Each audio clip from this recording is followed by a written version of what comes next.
નમસ્કાર, મારું નામ જડી કથિરિયા, કામરેજ તાલુકા પંચાયત, વિપક્ષ નેતા આમ આદમી પાર્ટી।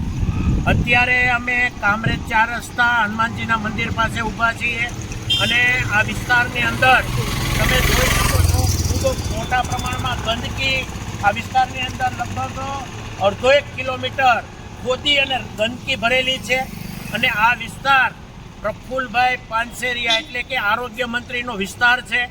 જો પોતાના વિસ્તારની અંદર પણ આવી હાલત હોય તો તમે સમજી શકો છો કે ગુજરાતની અંદર શું હાલત હશે।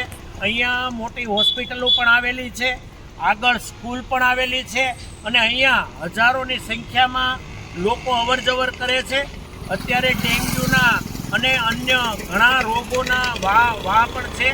તો મારે તમામ લોકોને વિનંતી છે, જે લોકો અહીંયા